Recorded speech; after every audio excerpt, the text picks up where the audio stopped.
नमस्कार सभी का आपके अपने यूट्यूब चैनल के आर एग्जाम वॉरियर में आप सभी का स्वागत। दोस्तों आज अपन लोग बात करेंगे वरिष्ठ अध्यापक भर्ती परीक्षा के लिए आप राजनीति विज्ञान में कौन सी पुस्तक पढ़ें, यानी विशेषकर सामाजिक विज्ञान वाले जो विद्यार्थी हैं उनके लिए वीडियो रहेगा। और उनका जो राजनीति विज्ञान का भाग है द्वितीय प्रश्न पत्र में, उसमें लगभग बात करें तो 18 से 19 प्रश्न आपके राजनीति विज्ञान वाले भाग में आते हैं। जिसमें सिद्धांतों की अपन बात करें तो सिद्धांत वाला भाग है, उनमें से आपके लगभग 8 से 9 प्रश्न आ जाते हैं। और प्लस अपन बात करें अंतर्राष्ट्रीय राजनीति की, तो वहाँ से 3 से 4 प्रश्न आने की संभावना रहती है। 4 प्रश्न यानी 13 प्रश्न जो अपन मान के चलिए कि आपकी अंतर्राष्ट्रीय राजनीति और राजनीतिक सिद्धांत टॉपिक से आते हैं, तो यह आपके लिए काफ़ी महत्वपूर्ण रह जाता है। फिर आपके 6 से 7 क्वेश्चन बचते हैं जो भारतीय संविधान के प्रश्न हैं, 6 या फिर कभी कभार 7 आ जाते हैं, तो यह आपका कुल मिलाकर पोर्शन रहता है। और अब अपन देखें आरपीएससी का वर्तमान पैटर्न, तो सबसे अगर टफ प्रश्न की बात करें तो सबसे कठिन स्तर जो रहता है वो राजनीति विज्ञान का रहता है। और अपन बात करें इस बार के पेपर की, इस बार भी राजनीति विज्ञान के प्रश्न काफ़ी टफ थे। इससे पहले 2-3 जो पेपर हुए हैं 22 के बाद जितने भी हुए हैं उन सभी में राजनीति विज्ञान वाला पोर्शन टफ ही रहता है। सिद्धांत वाले भाग की बात करें तो सिद्धांत के प्रश्न आसानी से किसी भी बुक से मिलते नहीं हैं, और मार्केट में जितनी गाइड चलती है उनमें से मैं बात करूं इस बार नाथ पब्लिकेशन की हो, साई सुगम क्लासेस की हो, और भी कोई भी हो, उनमें से अपन बात करें 3 से 4 प्रश्न अपन मान सकते हैं। अगर तोड़ मरोड़ के पेश करें तो भी मुश्किल से 3 से 4 प्रश्न आए हैं, ज़्यादा प्रश्न नहीं आए हैं 9 में से। और इसलिए विद्यार्थियों के मन में ये रहता है कि कौन सी बुक्स पढ़ें, क्योंकि एक तो कम से कम 300-400 पेज पढ़ने, उनमें से भी प्रश्न नहीं आए तो फिर एक समस्या रहती है। तो आज अपन लोग यही बात करेंगे कि राजनीति विज्ञान में आपको कौन सी पुस्तक पढ़नी है, इसको लेकर मैं बात करूँगा। तो वीडियो में आप अंत तक ज़रूर बने रहिएगा। देखिए साथियों, राजनीति विज्ञान का आपको एक ही बुक बताऊंगा, ऑथेंटिक बुक बताने की ज़रूरत नहीं है, क्योंकि ऑथेंटिक बुक है बहुत बड़ी है और उनमें से प्रश्न आपको आसानी से मिलेंगे नहीं। पहले अपन बात करेंगे राजनीतिक सिद्धांत वाले भाग में कि इसमें आपको क्या पढ़ना है। देखिए सुरेंद्र सिंह राजपुरोहित सर की पुस्तक आती है, और इसके भाग अपन बात करें, इस पुस्तक को कुल 3 भागों में बांटा गया है, लेकिन पुस्तक संख्या 2 ही है। तो एक भाग में आपको मिलेंगे राजनीतिक सिद्धांत और अंतर्राष्ट्रीय राजनीति वाला, यानी आपका जो 12 या 13 नंबर का पोर्शन है उसके लिए आप यह पुस्तक पढ़ सकते हो। बहुत ही बेहतरीन ढंग से समझाया गया है, ऑथेंटिक बुक का भी सारा इसमें लिया गया है, एनसीईआरटी को भी साथ में ऐड किया गया है, और आपके लिए काफ़ी उपयोगी रहेगी। लेकिन इसमें बहुत गहराई से समझाया गया है, इसलिए आपको थोड़ा सा इसको डीप पढ़ना पड़ेगा, और पेज संख्या थोड़ी ज़्यादा आपको ज़रूर देखने को मिलेगी। लेकिन देखिए अगर प्रश्न सही करने हैं तो फिर इतना तो आपको पढ़ना पड़ेगा ही। और दूसरा आपका भाग रहता है भारतीय संविधान का। देखिए भारतीय संविधान की मैं बात करूं तो भारतीय संविधान में देखिए आपका जो प्रथम पेपर है जीके वाला, उसमें जो भारतीय संविधान वाले आपके टॉपिक है वही के वही टॉपिक इसी में है। तो इसलिए मैं आपको यही कहूँगा कि इसमें जो है सामाजिक विज्ञान वालों को यह पुस्तक लाने की ज़रूरत नहीं है। आपको आप क्या करना, जो पहले पेपर में है, जैसे राजस्थान की राज्य व्यवस्था भी है, सेकंड पेपर में एक आध प्रश्न वहाँ से आता है, और जो 5-6 प्रश्न भारतीय संविधान से आते हैं। दोनों ही भाग आपके जो है प्रथम पेपर में आपको वहाँ देखने को मिल जाएंगे, इसलिए आपको यहाँ से अलग से पढ़ने की ज़रूरत नहीं है। अलग आपका एक टॉपिक है संविधान संशोधन, वो आपसे कहीं भी पढ़ सकते हैं, इसलिए ये पुस्तक आपको लाने की ज़रूरत नहीं है, केवल एक भाग ले आइए और दूसरा भाग आप प्रथम पेपर में पढ़िए, ताकि सामाजिक विज्ञान वाला सिलेबस आपको बड़ा नहीं लगे।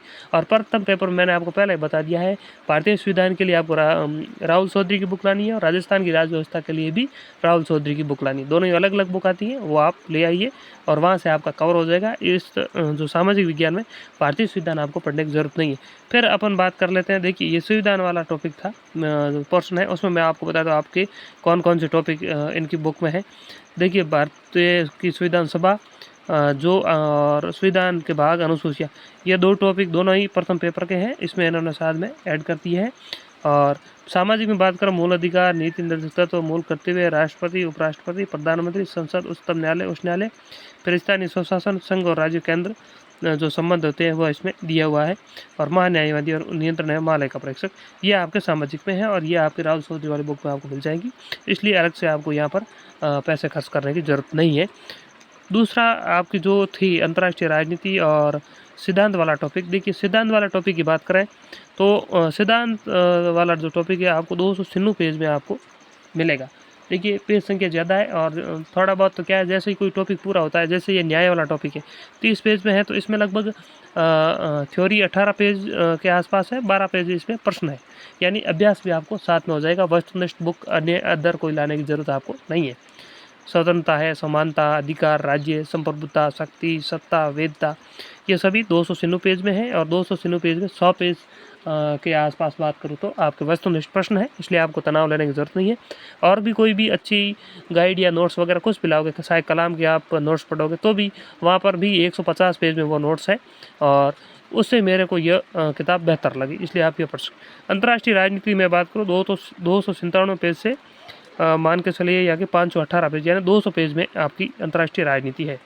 और इसमें देखिए आपके लिए कौन कौन सा सिलेबस में, संयुक्त राष्ट्र संघ आपके सिलेबस में नहीं है, आपको ये नहीं पढ़ना है, इन्होंने ये साथ में दे दिया है। और G7 है, फिर यानी आपके 337 पेज से शुरू हो रही है, 340 पेज मान के चलिए, यानी 150 पेज मिलेंगे। G20 है, ब्रिक्स है, क्वाड है, भारत की विदेश नीति है और पड़ोसी देशों का संबंध है। फिर भारत में पार्टी और लोकतांत्रिक चुनौतियाँ, यह है। तो ये पुस्तक आप पढ़ सकते हैं और बहुत ही अच्छी पुस्तक है। आप जब इस साल जो परीक्षा हुई है इसमें ये दावा कर रहे हैं कि लगभग 20 प्रश्नों में से मान के चलिए कि 18-19 प्रश्न आए हैं, लेकिन 15 प्लस तो आपको मिल ही जाएंगे, इसलिए आप ये पुस्तक पढ़ सकते हैं। और इसका जो इस पुस्तक का सबसे अच्छी विशेषता मेरे को ये लगी कि जो सिद्धांत वाला पोर्शन है यहाँ से प्रश्न आपको सेकंड ग्रेड परीक्षा मिल रहे हैं, बाकी गाइड में ये मिल नहीं रहे हैं। इसी वजह से मैं आपको ये पुस्तक सजेस्ट कर रहा हूँ। या आपको मंगाने के लिए क्या करना पड़ेगा, इनकी जो टेलीग्राम चैनल है वहाँ से आप देख लेना, नंबर वगैरह मिल जाएंगे, ऑनलाइन ही मिलेगी और कई अदर आपको पुस्तकालय पे नहीं मिलेगी। एक भाग एक आप ये मंगवा लेना, दूसरा राहुल चौधरी वाले में पढ़ लेना। राहुल चौधरी में बहुत अच्छे तरीके से समझाया गया है और वस्तुनिष्ठ उसमें भी साथ में दिए गए हैं, जो अलग से बुक आती है उसमें। तो ये आपके राजनीति विज्ञान वाला पोर्शन है, बार बार पढ़ना है और एक ही किताब को पढ़ना है, अदर कोई भी किताब आपको नहीं पढ़नी है, क्योंकि अलग से पढ़ोगे तो फिर आप कंफ्यूज होंगे और फिर परीक्षा में गलतियाँ करोगे।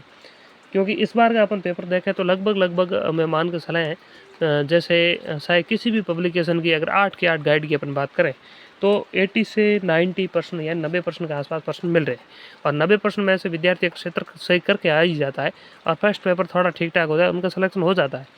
लेकिन विद्यार्थियों ने क्या किया, पिछली भर्ती परीक्षा के हिसाब से पेपर देते हैं हर कोई विद्यार्थी और उसी वजह से वे गलतियाँ कर देते हैं कि पिछली बार कट ऑफ ज़्यादा रही तो इस बार कुछ भी रह सकती है। प्रश्नों का स्तर जब टफ होता है तो कट ऑफ हमेशा नीचे रहती है, इस बात का भी आपको ध्यान में रखना है।